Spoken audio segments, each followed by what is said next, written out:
Hello everyone, আমি হোসেন সাজ্জাদ। আজ 8 মে 2026, এখন সময় 1725 আওয়ার্স। তো প্রথম যেই ঘটনাটা সেটা হচ্ছে রিসেন্টলি 3 তারিখে আমি পিকাবো থেকে একটা অর্ডার করছিলাম, যেটা টেন্টেটিভ ডেলিভারি ডেট ছিল 5 তারিখ। 5 তারিখ যখন আপডেট জানতে চাইলাম, ওরা ওইভাবে তেমন কোনো আপডেট দিতে পারে নাই এবং বললো যে স্যার 2-1 দিনের মধ্যে পৌঁছে যাবে। তো 5 তারিখের পরে 6 তারিখ আর 7 তারিখ, 6 তারিখ কোনো কমিউনিকেশন করি নাই। 7 তারিখ যখন যোগাযোগ করলাম, গতকালকে সকাল সকালে যোগাযোগ করছি, কি অবস্থা, আপডেট কি, কখন পাবো। তো বললো যে স্যার দেখতেছি, আমরা আপডেট আপনাকে জানাচ্ছি। সন্ধ্যা 6টায় আবার কন্ট্যাক্ট করলাম, তারা কোনোভাবে আপডেট দিতে পারলো না এবং ক্যান্সেল করতে হলো। যে কারণে অনলাইনে অর্ডার করতে, তা হচ্ছে যেরকম আজকে সকালে ওই প্রোডাক্টের জন্য আমি ডিরেক্টলি যেখান থেকে অর্ডার করছিলাম বা পিকআপের মাধ্যমে পিকআপতে যারা সেল করতেছিল ওদের কাছে গিয়ে ডিরেক্টলি জিনিসটা কিনতে হয়েছে। এই যে একটা ফ্রাইডেতে একটা হ্যাসেল নিতে হলো আর কি। তো এটা একটা প্রোডাক্ট আমি কিনছি, তো এটাতে যাচ্ছি। তো এটা হচ্ছে যে ওয়াল মাউন্ট বা টিভির ওয়াল ব্র্যাকেট। এটা কেনার উদ্দেশ্য হচ্ছে যে, মেইন উদ্দেশ্যতে পরে যাচ্ছি। রিসেন্টলি আমি দুটো প্রোডাক্ট কিনছি। একটা হচ্ছে সনি স্মার্ট থেকে ব্রাভিয়া 375 ইঞ্চ, যেটা আমার 4 নাম্বার বাসার জন্য। আর ব্রাভিয়া 2 মার্ক 2, এটা আমার গোলাগ্রামের এই 3rd বাসার জন্য।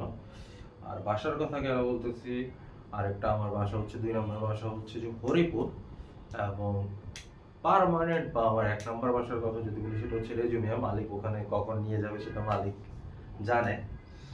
তো মাঝে মধ্যে আমার কাছে চিঠি আসে, তো চিঠিগুলো যারা পাঠায়, আমার যেহেতু নির্দিষ্ট কোনো ঠিকানা নাই, অনেকগুলো বাসা, বিভিন্ন সময় বাইরেও থাকি, দেখা যায় চিঠি 2-3 মাস 4-5 মাস পরে আমার কাছে আসে আর কি। আধা বাংলাদেশ ঘুরে দেখা যায় চিঠি আসে। আর দ্বিতীয়ত আরেকটা জিনিস হচ্ছে, রিসেন্টলি আমার এক রিলেটিভ আমার ফাদারের কাছে মেবি একটা চিঠি পাঠিয়েছিল। তো চিঠি যে জিনিসটা হচ্ছে 3 পাতার চিঠি, ধরে 100 ওয়ার্ড করে যদি থাকে, 30টা ওয়ার্ড ভুল, তো 300 ওয়ার্ডের মধ্যে 90টা ওয়ার্ড ভুল। চিঠির আলাদা একটা ফিলিংস আছে, একটা ক্লাসিক একটা ব্যাপার আছে। তো 300 ওয়ার্ডের মধ্যে যদি 90টা বানান ভুল থাকে, চিঠি পড়ার ফিলিংসটাই চলে যায়। যাই হোক, এটাতে যাই। তো এটা হচ্ছে যে আমি কিনছি চৌধুরী ইলেকট্রনিক্স থেকে। এটা হচ্ছে আলপনা প্লাজা এলিফ্যান্ট প্রোডাক্ট, ওইখান থেকে কেনা লাগছে। এটা NS400 মডেল টিভি মাউন্ট বা ব্র্যাকেট। এবং এটা কেনার উদ্দেশ্যের কথা যদি বলি, তা হচ্ছে এই যে গতকালকে আমার 75 ইঞ্চ যেটা ছিল, ওটা আমার বাসায় আরেকটা বাসা, যে বাসার জন্য কেনা হচ্ছে, ওই বাসায় লাগিয়ে দিয়ে আসছে। আজকে দেখতে গেলাম, হয়তো ভিডিওটা, এই ভিডিওর শেষে টিভির একটু ভিডিও করছিলাম, সেটা শেয়ার করবো। তো কোম্পানি থেকে যে মাউন্ট বা ব্র্যাকেট গুলো দেওয়া হয়, দেখা যায় যে তেমন একটা গ্যাপ থাকে না, দেয়ালের থেকে টিভির ডিসটেন্সটা খুব কম থাকে। আপনি যখন কেবল কোনো কিছু কানেক্ট করবেন, এক্ষেত্রে দেখা যায় যে ছোট টিভির ক্ষেত্রে আচ্ছা খুলে না হয় কানেক্ট করে নিলেন, বড় টিভির ক্ষেত্রে একটা ঝামেলা হয়ে যায়। তো যে কারণে এই ব্র্যাকেটটা কিনা, যেটাতে হচ্ছে যেটা 26 থেকে 65 ইঞ্চি পর্যন্ত সাপোর্ট করে টিল্ট, এবং হচ্ছে যে টিল্ট করা যায় লেফট রাইটে কিছুটা অ্যাঙ্গেলে, এটা মুভ করা যায় এবং সামনে অনেকখানি আসে। ওভারঅল এটার কথা যদি বলি, লোড ক্যাপাসিটি মেবি হচ্ছে 40 কেজি, এই আর কি। প্রোডাক্টের যখন প্রোডাক্টটা ভালো, এখানে এই যে টুলসগুলো দিয়ে দিচ্ছে নাম্বারিং করা, বা হচ্ছে লেটার দিয়ে ABCDEFGH, এখানে লেভেল আরও আছে। ওভারঅল যা যা ফিটিং করতে লাগবে সব কিছু এখানে আছে। আর এটা হচ্ছে মাউন্টিং। মেইন জিনিসটা দেখে আমরা একটু,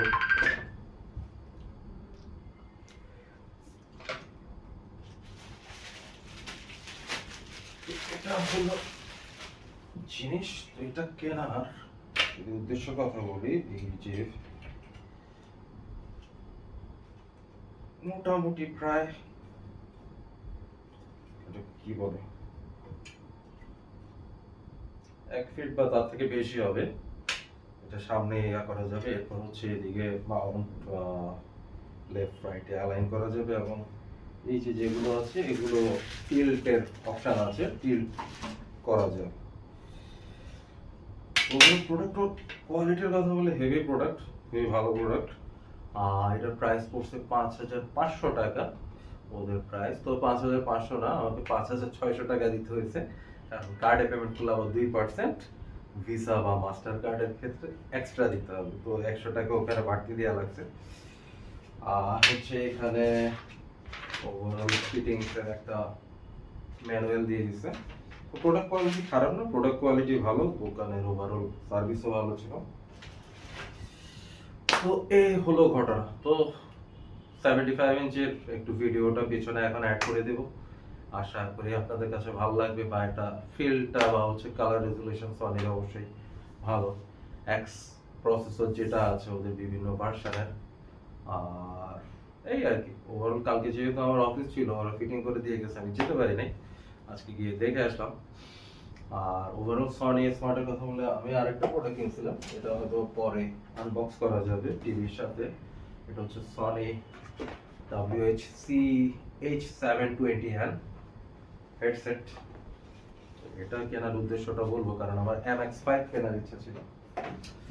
তো আজ এই পর্যন্তই, আশা করি আবার কোনো না কোনো ভিডিওতে দেখা হবে ইনশাআল্লাহ।